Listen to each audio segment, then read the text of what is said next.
TikTok, Instagram, Facebook, Snapchat, Threads, X, YouTube.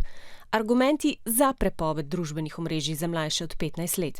Prvič, družbena omrežja niso varen prostor za otroke in mlade. Ti so na njih izpostavljeni pornografiji, nasilju, lažem, omrežja slabo vplivajo na duševno zdravje. Pojavijo se stres in tesnoba, primerjanje z drugimi znižuje samopodobo, poveča se občutek osamljenosti. Drugič, mladi so pogosto tarče spletnega nasilja, izključevanja iz skupin, širjenja govoric. Prepoved jim daje več časa za razvoj zdrave samozavesti. Tretjič, zasvojenost in slabša koncentracija.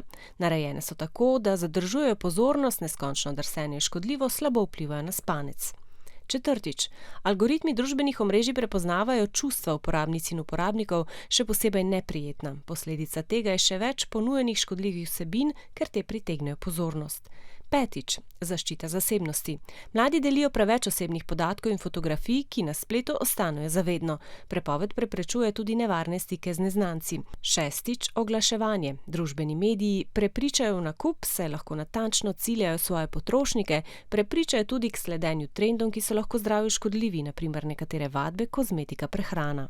Imam zelo rada ta omrežja, ampak drugače bi kar prepovedala. No. Veliko ljudi je dosti nezrelih in lahko veliko slabih stvari počnejo, ampak imaš pa tudi mnoge, ko jim pa to samozavest ali pa kaj daje pa jim nasplošno pomaga. No. TikToka nimam, imam samo Snapchat in na njem nisem toliko velik, ampak je pa res, da ko pogledaš par posnetkov, potem kar nadaljuješ in nadaljuješ. Drugače, jaz imam tudi ta družbena omrežja in se mi zdijo v redu, če si dosti zrel, pa če veš, kaj vse lahko najdeš na omrežjih. Poglejmo še argumente, ki so proti prepovedi omrežij. Prvič, prepoved ne reši problema. Mladih ne nauči varno uporabljati nove tehnologije. Drugič, izključenost. Družbena omrežja so del sodobnega sveta. Brez njih bodo mladi zaostajali za vrstniki, ki te prepovedi ne bodo imeli, prikrajšani bodo za digitalne veščine oziroma se jih bodo naučili prepozno.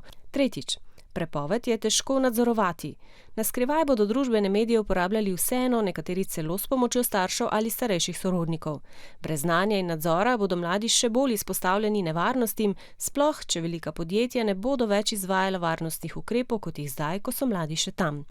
Četrtič, družbena omrežja imajo tudi pozitivne učinke. Omogočajo stik s prijatelji, nudijo podporo mladim, ki je v svoji okolici ne najdejo, spodbujajo ustvarjalnost, učenje, širjenje znanja, so prostor izražanja mnenj, izmenjavo idej in sodelovanje v družbi.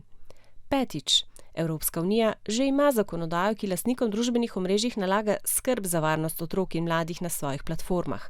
Dejstvo je, da tega še ne počnejo, a morda bi bilo smiselno z drugačnimi sankcijami vplivati na lastnike.